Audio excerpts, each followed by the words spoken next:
Hey everyone, this is Tom, and this week's character is Theon for Theodore. This was Theodore won the week for the Wind Elemental, and it was an Elemental theme week, and this one, this character, he's half Wind Elemental, and it comes up in more subtle ways, and that's perfectly acceptable. Definitely fits the criteria.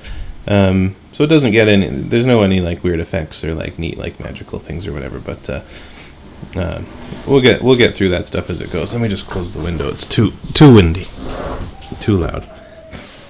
Oh, that sounds scary. Okay, there we go. Okay, so for this week, I'm back to the sort of more typical process.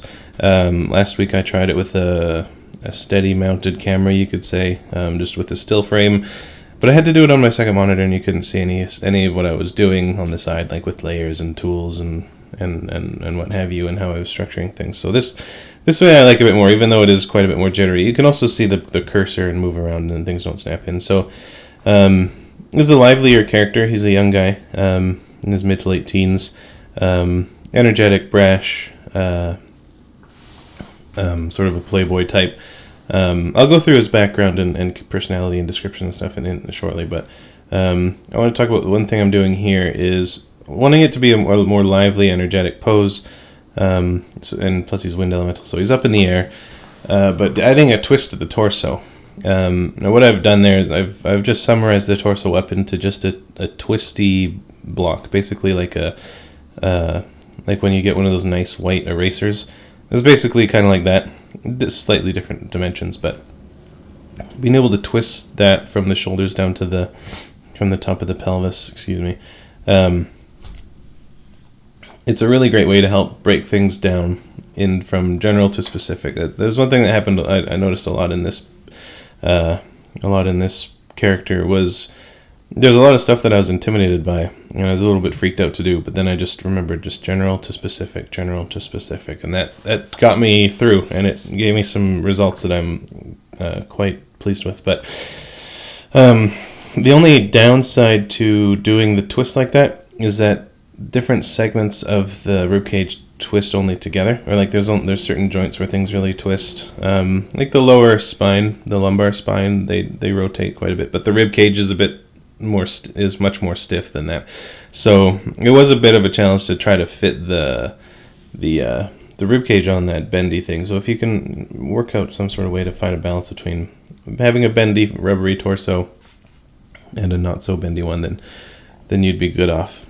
You'd be well to do.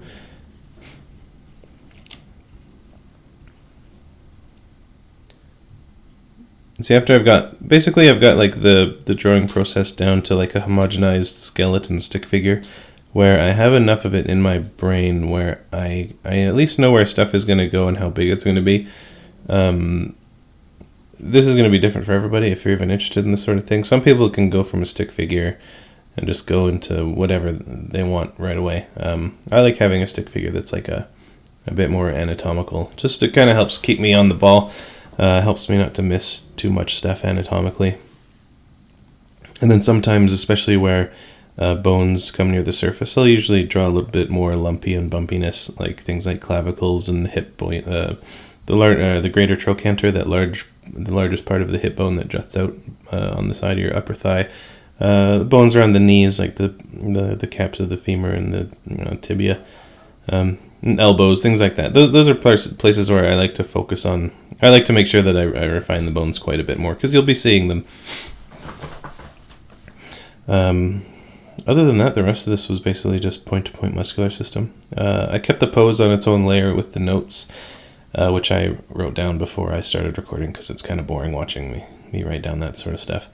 But just I use layers largely as a preservative method. That way I don't have to worry about undue states or losing something forever. I can just duplicate the layer and then start working over top, and if I like it I can keep it or not, and I don't have to worry about losing anything or going back or losing something. After having also some technical difficulties with software, I have a habit of always keeping a copy on hand, like every, it usually ends up being every 15 to 30 minutes, I'll hit stop record, and then I'll go and duplicate it and save a copy. I usually just do it off camera because it's boring. But I'm doing that because I've had Photoshop crash a couple times in the past, 3 months. And at one time I went to go restore, and it had nothing for me. So if I'm doing that, I'm basically guaranteeing myself losing no more than 15 minutes of work or so. And that's a big peace of mind for me. Even though it is a nuisance, it's worth it just for the peace of mind. What else was I going to say there? No, I can't remember. If I remember it, I'll bring it back up. So now that I'm getting into costume and stuff, it might be good to sort of have an idea of what I'm doing. So I'll read I'll read his background and his description, and maybe I'll get a sense of Theon and who he is. Okay. Sorry, I'm still coming off of this cold here. To say that Theon had a routine upbringing would be altogether untrue. He was born the eldest son of parents Randall and Zara, with Zara filling the doting mother archetype and treating Theon kindly, looking past his rambunctiousness. On the other end of the spectrum, Randall played the role of tyrannical overseer, always displeased with Theon's choices. Randall's disdain was not without justification, to be fair. As the oldest son of a well-respected house, he was expected to check all the boxes expected of a gentleman. From a young age, he was taught the nuances of household management and warfare. His education was grooming him for a life of leadership. He quickly grew bored of these studies and would find other ways to occupy his time. He pursued his villa's library in hopes of satiating a mysterious hunger, eventually coming across tome upon tome of poetry, new and old. He consumed it all and began to write his own, regaling his own stories of heroism and evil. Soon Theon began to share his balladry and found that he thrived on the attention it brought him. Inevitably, his father found out and put a curt and decisive stop to it, plucking the quill out of his hand and replacing it with a sword. During these years, his father kept a watchful eye over his martial development, lest his son become craven. His finesse was unmatched by either of his younger brothers, Meron, 1 year younger, and Tycho, 3 years younger, but both were stronger than him from a younger age. Theon would eventually learn to compensate and become a well-respected swordsman. On the day he turned 16, long since disenchanted with the constant swordplay and formal meet-and-greets with their associated houses, Theon snuck out of his villa and attended the carnival that was in town. Dumbfounded by the sheer liberation of it, he wandered from stall to stall until he came across a minstrel. Captivated by his embouchure, which is I looked it up, is the mouthwork of somebody playing like a trumpet or a clarinet, Theon tipped the musician and began to speak with him. At least when I googled that word, that's what came up. So I don't know if that's maybe Theodore. Yeah, I don't know. It seems a bit esoteric musically. Anyway, he was impressed with the minstrel's work and tipped him. Began to speak with the minstrel. Theon learned that his name was Daeron, and he came from the great city of Nilfheim. After further talks, Daeron agreed to take Theon on as an apprentice. Their meetings were infrequent due to his father, but Theon soon learned that he had a penchant for music, and as Daeron told him, something far more powerful. Though Daeron was no bard, he recognized that Theon had a gift and tried his best to develop it. Over the next few years, Theon did not but practice, if he could help it. But since good things never last, his father caught on to and was livid. Dismissing Daeron and restricting Theon more than ever, depressed and restless, Theon sought ways to get back at his father and came to one conclusion: Abigail Amare, eldest daughter of Boris Amare, rival of his house. The hatred between the two houses goes back beyond recall, but it was as virulent as the day it began. Theon made it his mission to court Abigail. One night the Amares were hosting a masquerade ball, giving him the perfect catalyst for introduction. He entered the party wearing the likeness of a raven in search for Abigail. Seeing her only once, her twice made finding her difficult, coupled with the masks. Eventually he found her and began to mingle. He had heard that she was vain and dull, but the person he was talking to exuded grace and guile. After seeming hours of chat, Theon had to ask who it was behind the mask and learned that it was Ilana Amare, the third of 4 sisters. No longer caring about his goal of upsetting his father, Theon organized another tryst. As they began to meet more often, always in secret, their love became undeniable. Still hell-bent on keeping this a secret, they met once at the docks, where, fate would have it, Randall Lureen was loading a ship. Outraged and at wit's end, Randall locked Theon away in his room and kept him under guard. Days of mournful loneliness went by, and Theon lost all hope of ever seeing Alana again. But on a brisk, silent night, a raven flew through Theon's window carrying a letter, unopened to this day, and calling, "Fly." Theon obeyed. He gathered some clothes, his mandolin, and on his way out the door, he snatched up his family's sword, Jeremiah. And there's some of the stuff about the description. His character is Theon Lureen, a womanizing and slightly egotistical bastard. In the beginning, he was just a caricature of the player and was a run-of-the-mill human bard. As the character's story progressed, his quite lengthy background is in the description, we went through that. My friend decided that Theon is actually half-wind elemental and will slowly discover that as time goes on. Theon is tall, around 6'2", and quite slender, with dark brown hair that borders on black, hazel eyes to boot. Again, he was the first character my friend made, so he was more or less an exaggerated version of him. I had a few pictures of him that showed basically what Theon would look like as a half-wind elemental. Theon isn't that far off from a human, but he is generally windy, as stupid as that sounds. His hair is near constantly flapping, and he wears a cape that exaggerates the motion. Skin is pale because of this too. Blustery would be the word to describe it, I guess. His host's colors are blue and black, and he wears a pair of tights with vertical blue and black stripes. With a white swashbuckler's shirt. His cape is blue with a black raven sigil. In parentheses, sorry if I'm going into too much detail. He has a leaf-bladed and thin longsword that he wears on his back. He plays the ukulele, which is an inside joke, and often carries it. His move of choice is the spell Thunderwave, which he casts each time with increasingly flamboyant panache. The snap into double finger guns is the favorite, and his body count with that move is outrageous. Again, this is all because of his air elemental blood. Personality-wise, he is brash and equal parts charming and douchey. Like a classical bard, he is a bit of a dandy and very sensitive about that. Fun to DM for. So that's all the description that I've got. So now hopefully what I've been doing with the character and how he looks is starting to be a little bit more obvious, or at least to sort of fall through. Now that I look back at my monitor, I see my favorite part is the frame. I've actually come to like this, or to like actually doing it. I used to always say that I found value in having this done, because it saves time in the future by making it so I don't have to keep cleaning up the border of a character.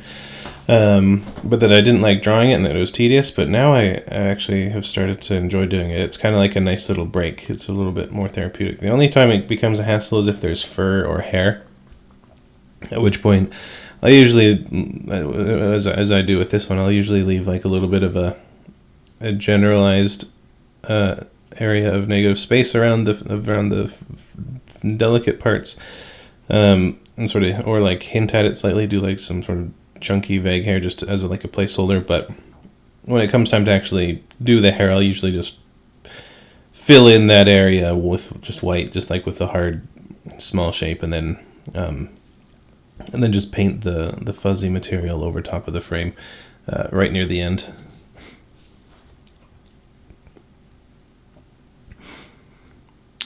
And then even though I do vary up the coloring process subtly each time I do it, I'm starting to fall into line with a route that I actually like quite a bit, and that's posing, sketching, refining. This is actually one thing that was good, was I did a loose sketch of the costume. Like I did the pose, I did the anatomy, then I did a loose sketch of the costume, then I did this refined layer of the costume, and this has been a huge help, especially with all this fabric. It would help with armor as well. It would help with anything for me. But taking this extra little bit of this extra step with the line art, just trying to make sure that I'm resolving stuff before moving forward is a massive help, and it's something that I'm probably going to do in the future, at least if I feel that I'm going to need it. Some characters are more straightforward, they're more obvious, and that's fine. But with a character like Theon, where he's all fabric, and fabric is incredibly intimidating and scary, especially if you have no reference. Yeah, it was a nightmare. But I'll talk about how I did the fabric and stuff, and I'm starting to figure out sort of how I can approach it, and it's not such a bad thing. Again, it also comes down to general to specific. But yeah, process-wise, I'm finally starting to narrow it down. So this this stage of refined line work is incredibly beneficial. And then this stage with the occlusion layer, where I'm just rendering the object, that can come before or after the laying down of flat colors. It really doesn't matter. It's up to you. In fact, I would actually say this time I put down the flat colors before the occlusion. I would say do it after, just because this after I finished the occlusion and went back to doing and started adding color, I had to edit the borders of the color anyway, so I may as well have just saved time, and it would have saved me time if I did the colors afterwards, but only like 3 minutes, so it wasn't too big a deal.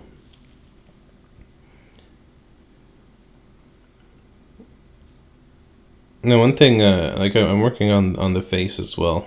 Again, I do the face pretty early on, but one thing I mentioned a couple times, and it's something that I think every artist needs to be encouraged with, is that the second time you do something, like if you have, in the sense that you have to redo it, it always ends up being way better. In the case of the face, I had it one way for most of the process, and then I went and I didn't really like it. It didn't look enough like the reference provided. And I'll say this now, like I'm not, if you're giving me photos, I'm not going to worry too much about getting a perfect likeness, just because that is incredibly difficult and it just takes too much time. But I will try to get it in the ballpark. I will try to make it resemble the person. But I definitely prefer not to need to try to do that. I'm not complaining. I'm not regretting it. But just a heads up, it is. It's a big challenge, and it could add hours really for me. I don't know, something about getting likenesses and stuff is very tough. But anyway, but yeah, I looked at it and it just wasn't hitting it enough. It wasn't working for me. So I just painted over it, and I was way happier with the second result. And this is the case where it happens right before your eyes. Not yet though. Not till the end, or nearer to the end.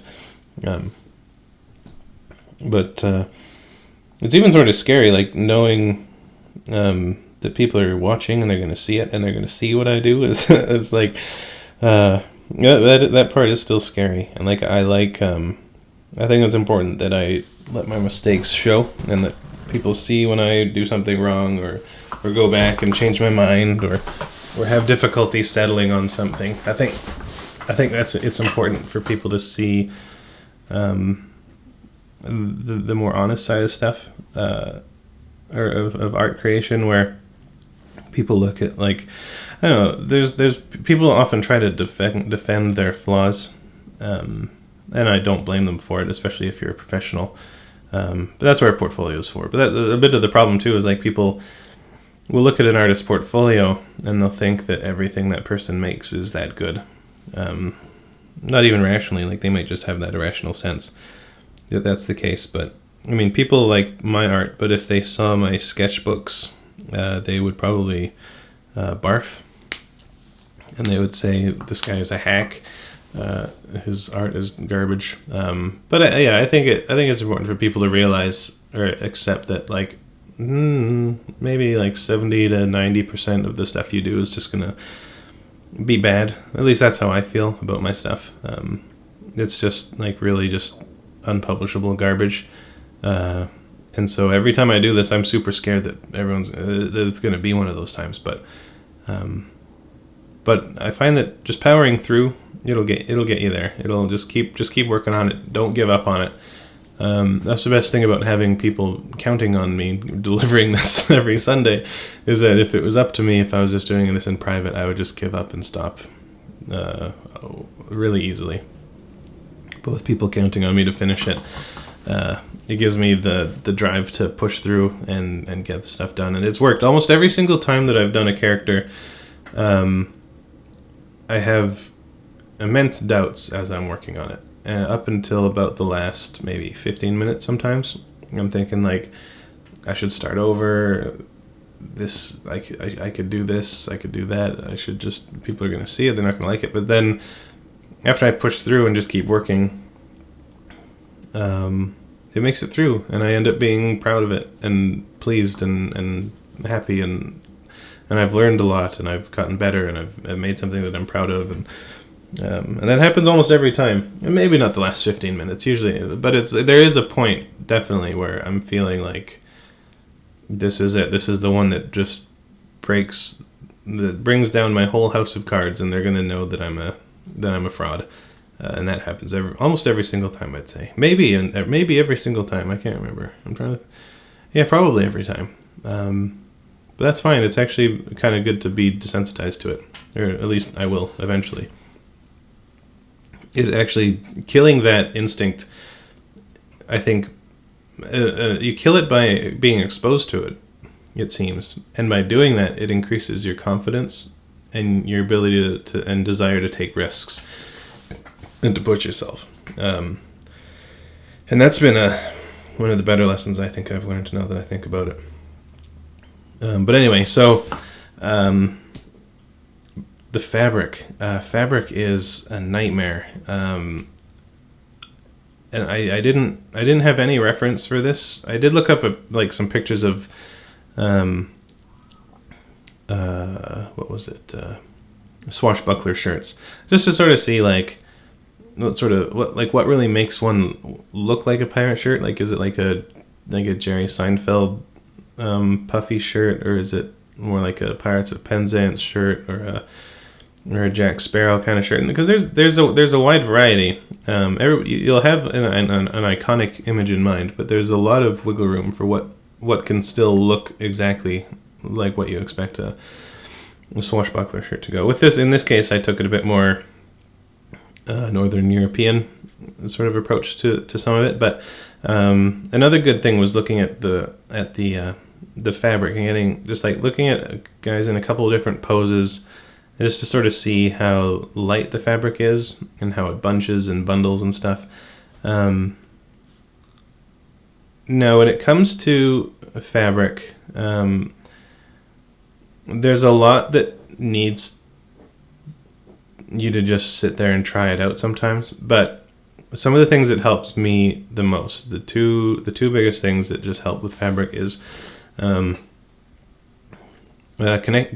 point to point between the surface of a structure underneath fabric. So if you're looking at his, I guess before I flip the camera, the shoulder on the left there and the chest, there are these sort of radiating lines from the shoulder towards his nipple, and that's where, because I've got the anatomy drawn underneath, I could switch back and see where the inner edge of his deltoid, like his shoulder lump, and where it dips back down towards the inside of his core, and then the chest comes back outwards, and there's like a valley there, and then between those two peaks you draw lines connecting them where this fabric has been stretched taut, and that can work wonders. If you're doing that, you lay down some sketch lines like that, and here's another example too, where it's from the edge of his rib cage down to the belt, where are getting just tucked in and bunched. So these are literally just straight lines. I'm trying to just make sure that they're not too uniform, and they're not too consistent. They need to have some variability to help make it look like fabric. But those two stretch lines, and then adding curves and flowing lines where they need to go, or where they would fit. And then the other one, the other tip that comes in handy is on the pant legs. Usually it's like this array of diamond shapes, soft edged and rounded pointed diamond shapes, sort of interlocked or stacked, that will sort of you'll be able to look at people's pant legs, especially on their calves, where it usually gets used, and you'll see this shape. Look up if you want some really good guides to fabric to help sort of make it a bit less intimidating.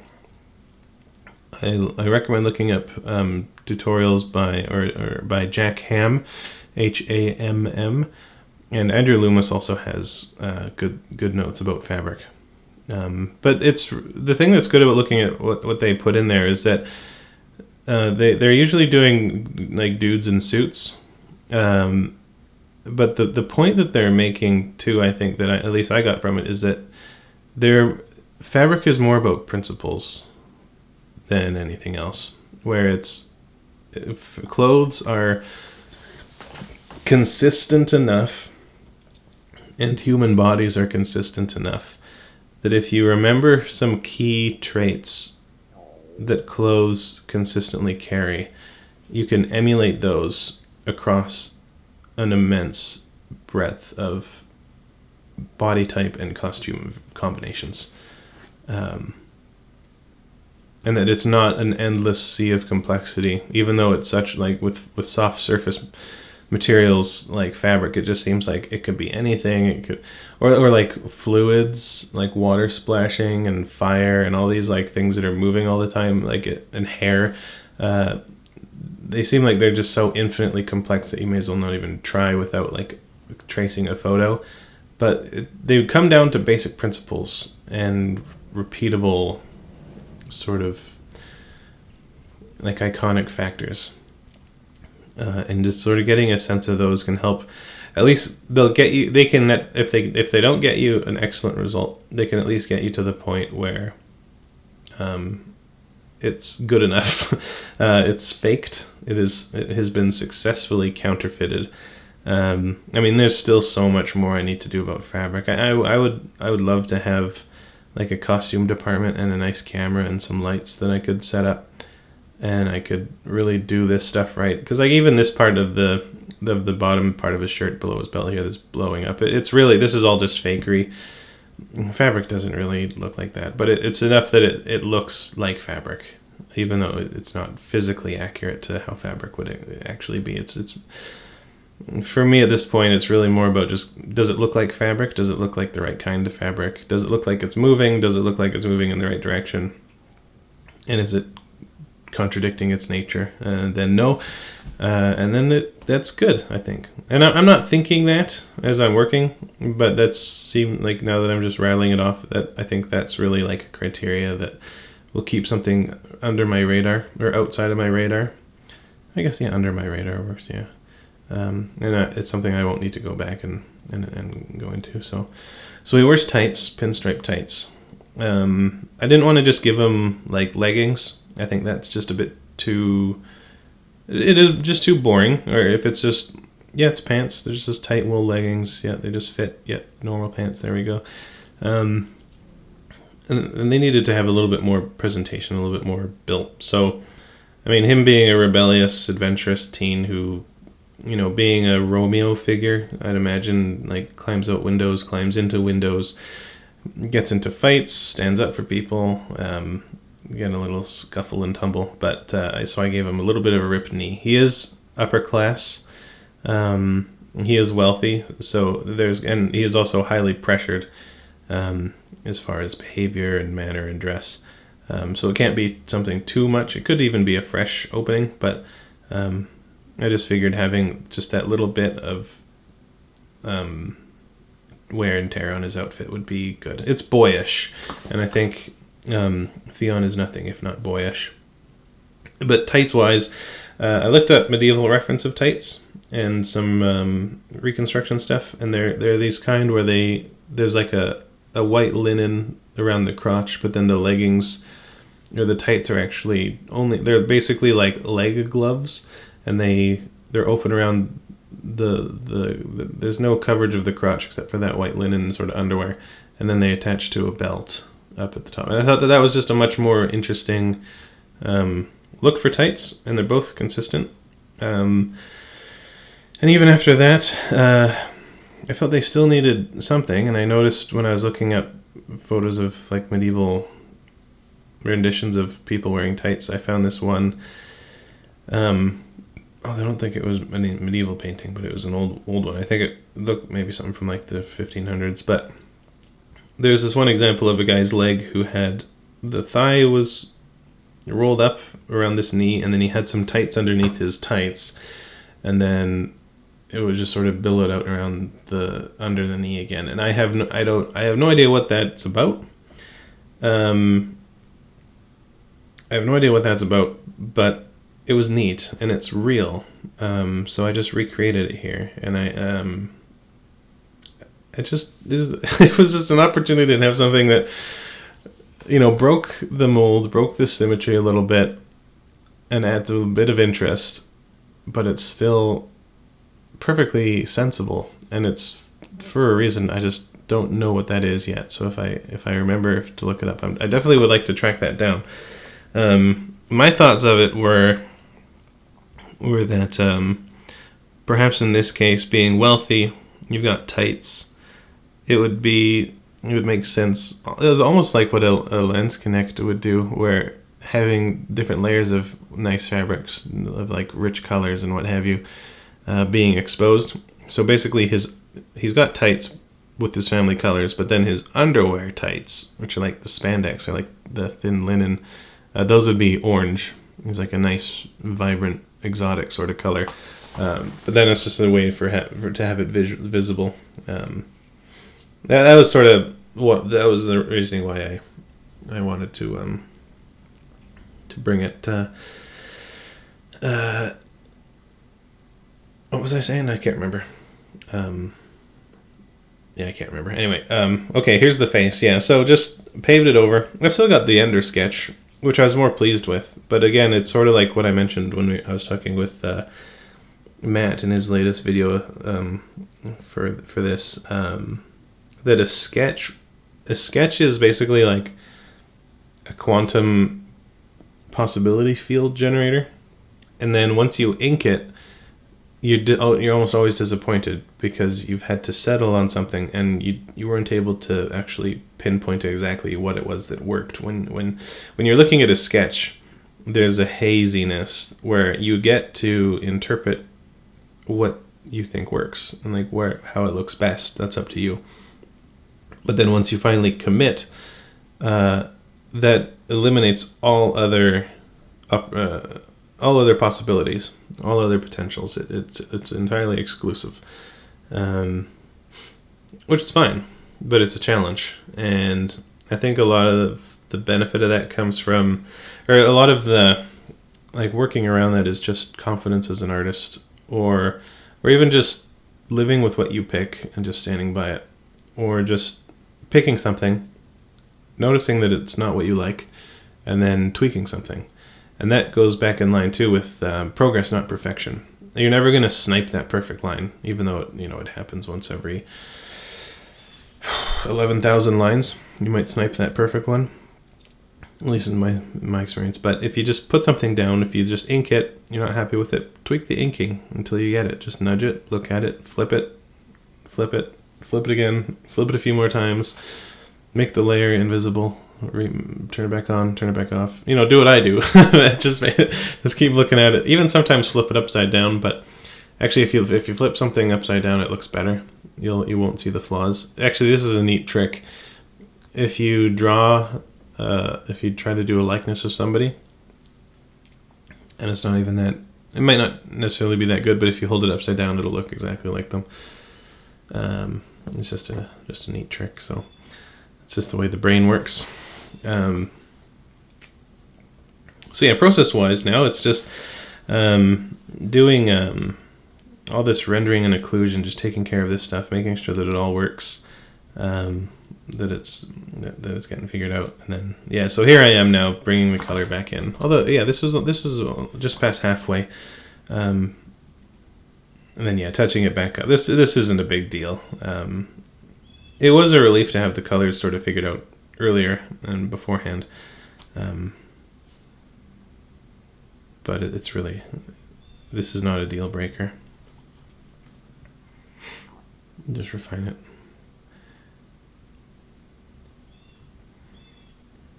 I love my curves. It's nice to just adjust everything slightly. It helps homogenize stuff, makes them a bit more consistent, and it allows the colors to do certain more interesting things than they would otherwise with how they'll blend and such. I'm still going to be doing a video about those. So yeah, there's the underwear, and I imagine with the blue pants, the pants part of those, the tights. Being a bit more thicker and more of a wool fabric, so that's why I gave him that flap over the crotch, just something a bit more protective. And then even these braces on the shirt, I was originally planning on having them be white like the sleeve, but then having them, when I started coloring them in, I realized that having them be more of like a gauntlet, to me it felt more like upper class, like more of like a prominent kind of cuff, something. It just seemed a bit more formal and presentable, so I kept it that way. It was a nice little happy accident. Accidents like that don't often happen, or like where I change my mind. But yeah, I think having that sort of flexibility as an artist as you go is useful. It ties into something I've said many times before, is where you can't actually draw what's in your imagination. At least I can't do it. I don't think I know anybody that can. So basically, what you're doing is you're just processing your taste and what you think is right. You're basically just making decisions for a few hours. And they're just aligning to what you think is a good idea. And I think just that, having a bit of that flexibility, or having that flexibility, I should say, is part of that process, where you're not building what you've planned. You're just building. You have an idea of what you might want it to look like, what it to feel like, but it's not going to be what you thought. But you build it towards that direction, and it will be acceptable to that vision. So subsurface scattering on the rendering here. This is another one of the good reasons why doing occlusion on its own layer is good, because by setting up a clipping mask layer above it of this sort of this pink color, you can just apply that to any section of the rendering that you want without affecting any of the colors underneath, and it's completely variable, and at any time you can change the color, you can change where it goes, or anything. But if you had it all on one layer, then you'd have to repaint in all this shadow. If you wanted to adjust anything, you'd have to repaint it all entirely. And this way I can just change any part of the image at will. Now, even though I'm adding pink, it's still hard to draw pink lips on a man without making it look like lipstick. I've gone into this in a couple other videos, but it's basically, when you're making an image, you only have a certain level of detail, and it's far less detailed than real life. And so any detail that you're adding needs to speak for all the details around it that you're not including.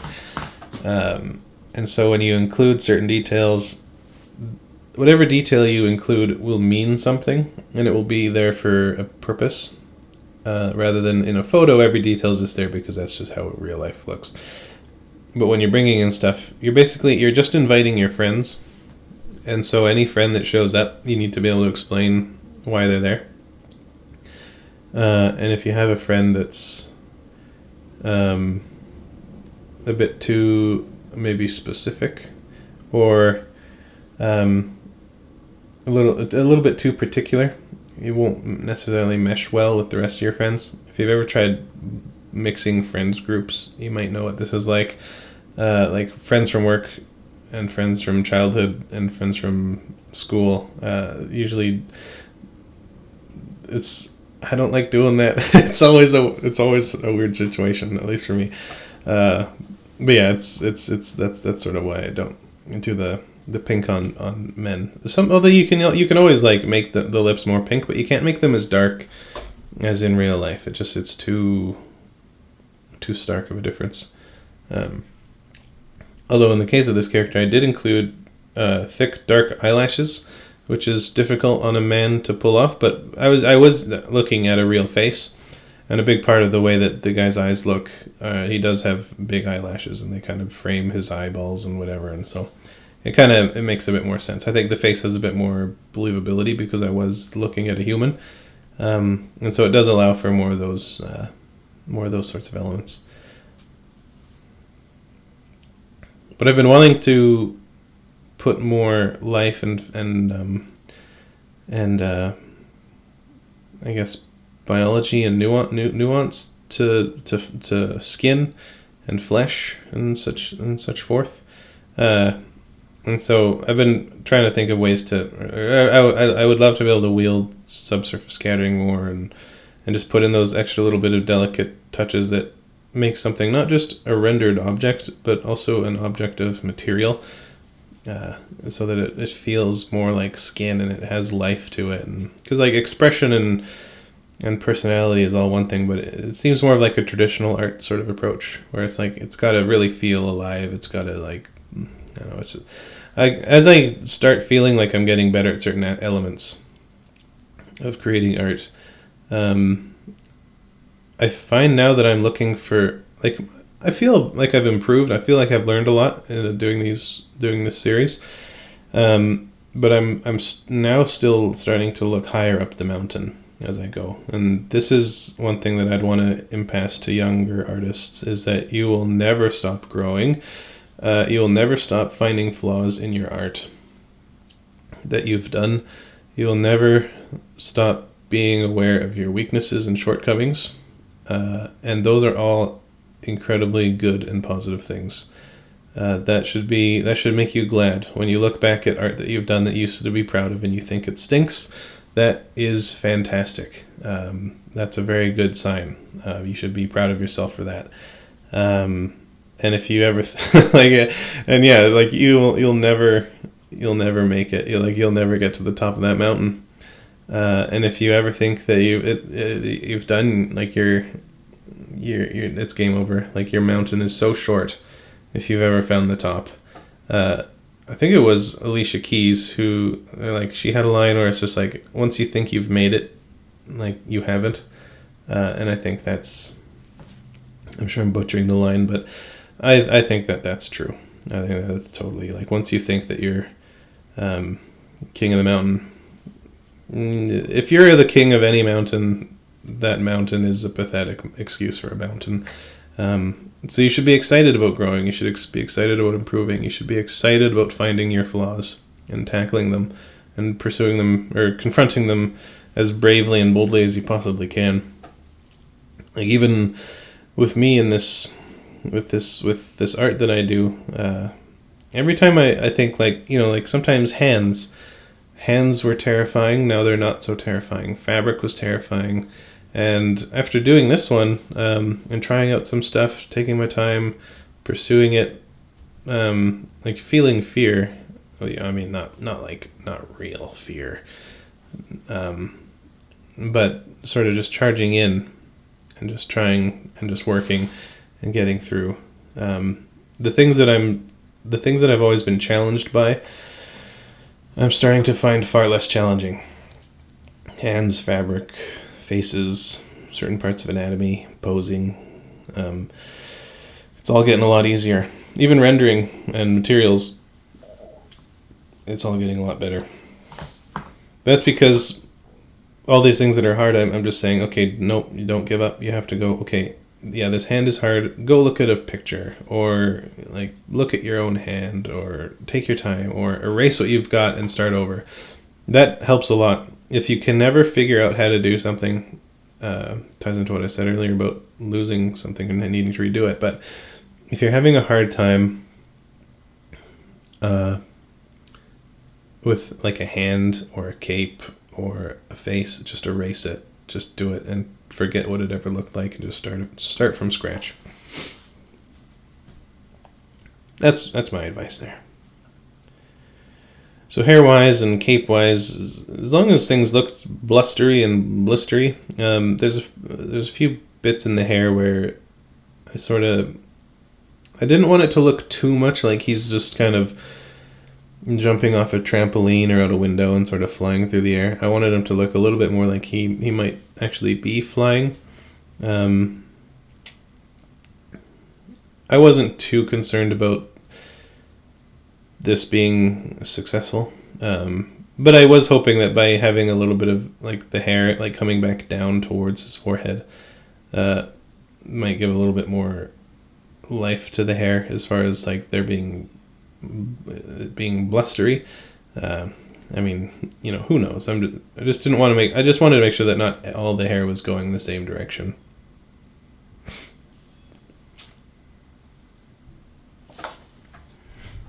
I forgot I had coffee. Excuse me. Then yeah, hair. Hair's going to be hair.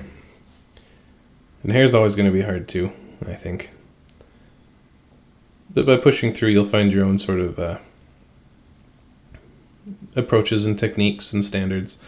As long as it feels like hair, then you're good. Now, the one thing that I still am thinking I might one day find a cure for is that I always do need to go back and do a paint over layer, where doing the occlusion, doing the colors, layers, and all that stuff, I feel like it's only really getting me to about like a 96%, and I wonder, like in my mind, I think that it should be able to get me the whole way. I should be able to do it without a paint over layer. So one day, I think I will. But at this point, I'm not even that mad about it. It's actually kind of fun. And I think there are certain things that just will always need to be done, like speculars on skin and what have you, and all that stuff. So at this point, I've gone through the notes again and just making sure that I'm not missing anything, any sort of features, which I was. Whether it's like an element like a sword on a back, or you know, the laces in the cuff here, just going through and making sure that I'm not leaving anything out. And then now, rather than go back and dig up the layers and such, I was just gonna paint them all in with a hard edge, make these objects solid, and then just do it all on one layer from scratch there, or just have them all on one thing on top of everything else. And that's easier too, because they're breaking the frame, and so it's easier to do this way than to need to go back and punch the hole back out through the frame and then, you know, work around it. This is nicer and easier. Just taking the sword, the length that I had, measuring it back out over here. Basically just thinking, you know, long swords have a look. They're basically medieval swords, or like knight swords, if you can think of it, just as simply as that. And then anything sort of like leafy and like the shape of the blade, is something that, you know, as long as it has like that flow and that wasting to it, I think that should be quite suitable. And then any other sort of details added onto it. It's basically like there's a theme, a floral theme. Well, yeah, I guess botanical in any sort of regard, but it does still need to be a sword first, then a sheath on top of that. Gonna do both. Needing to make sure that the end has a part that's thicker than the waist. So just need to make sure that on the sheath, the thinnest part of the sheath is only as thin as the widest part of the end of the sword, past the waist.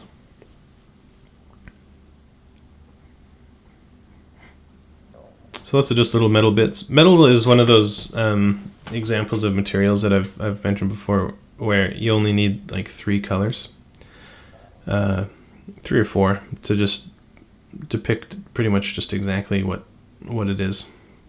I mean, even these eyelets on his shirt for the laces, they're just gray, black, and white.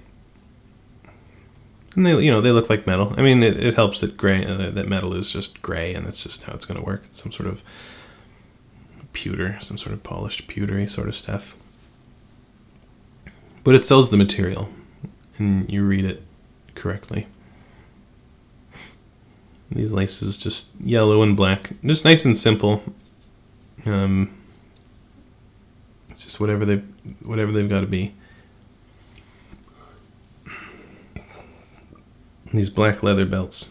He's upper class. I figure a lot of his stuff, basically all of his stuff, would be of quality make and in good condition. So these are like highly polished. They're black all the way through. You can tell really cheap leather because the stain doesn't go very deep through the surface. So if these are cheap belts you'd see on the side, they'd be that sort of the light brown leather color.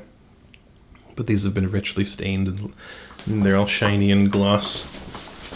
And then because I couldn't get to adding in the black crow on the cape, I figured these metallic elements would be good spot for any sort of raven motifs. So on the belt here on the chest, it's like a raven skull with wings, and then down here these are based on the shape of a raven's tail, which are different than crow tails, and you get extra points if you know the difference. I'm not going to tell you, but crows and ravens are different. And just subtle differences here, but these belts are just 4 colors. There's black, dark blue, light blue, and white, and that's for leather and metal.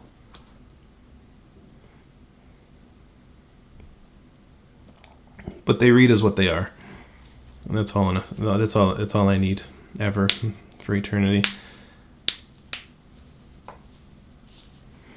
I didn't include any laces on the chest.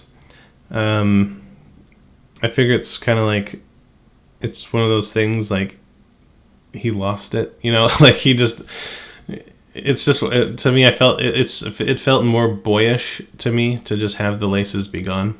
Here's some leather soles for his nice comfortable booties, but they're 3-pronged. I was just thinking of crow's feet, just the 3 little points at the tip, a little bit of decoration.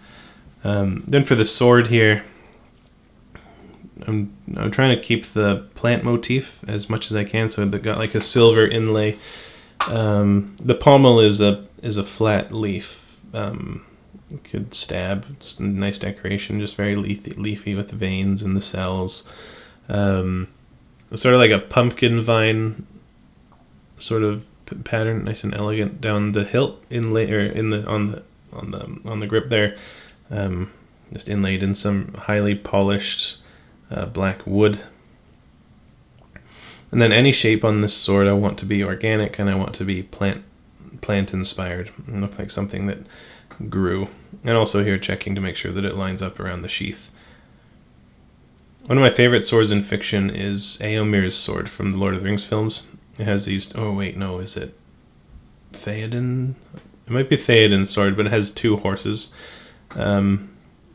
locking together, like looking together. Yeah, it works very well with the sheath. If you ever watch the extras for Lord of the Rings, you'll see it.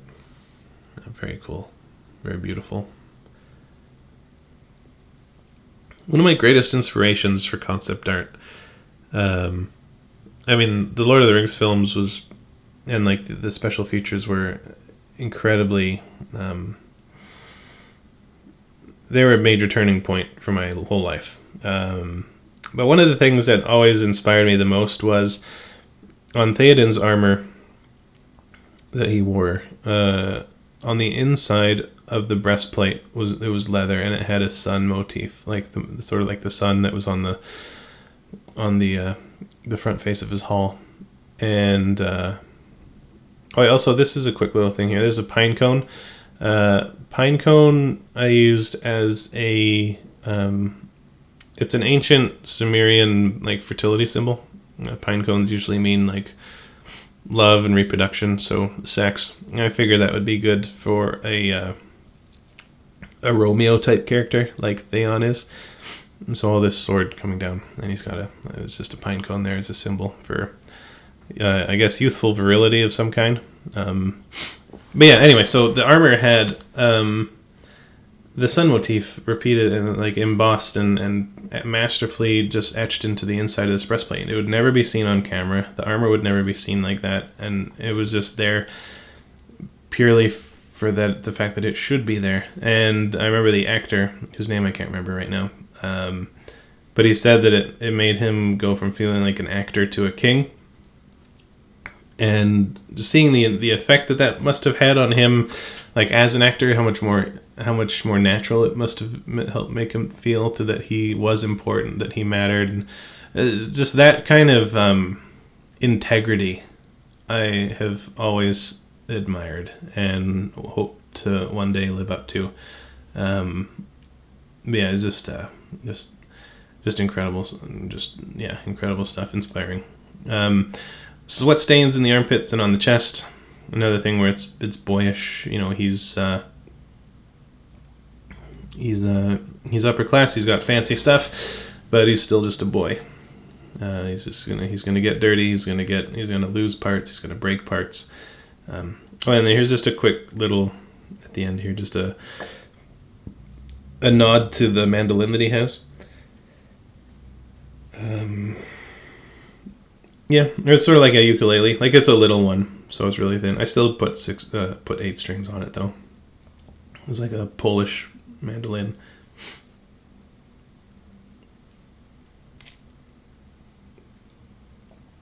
Again, another example. I wanted it to be high gloss, highly polished, black stained wood. I noticed that stuff mostly in like Japanese like furniture and woodwork and stuff, and it just has like an excellent kind of high class, highly formal feel to it.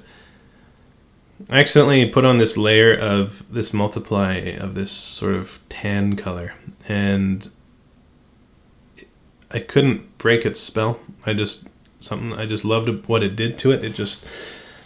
It put like a matte finish on everything. It homogenized the colors. It just brought everything together, and it made it feel just overall just better to me. So I kept it in and then added some speculars on top. I think I might have even been leaning a bit too high value overall for the whole thing.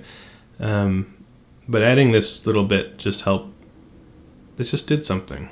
I'm definitely going to experiment with that a bit later. That was one thing where I just tried out maybe some sort of like windy, magic-y, blurry effect, but then I decided against it. I didn't want to use the smudge tool. I want this to all be purely hand-painted. And I just didn't have time. And it would have been confusing. It would have been... I think it just would have been sort of a mess. So I backed off of that. And then adding the concept art of Secret Weapon, which I keep forgetting to do on a lot of characters, is just little rim lighting on one side. It just does a lot, as if by magic, somehow. This one got a bit more rendery than normal, but it's going to happen every once in a while.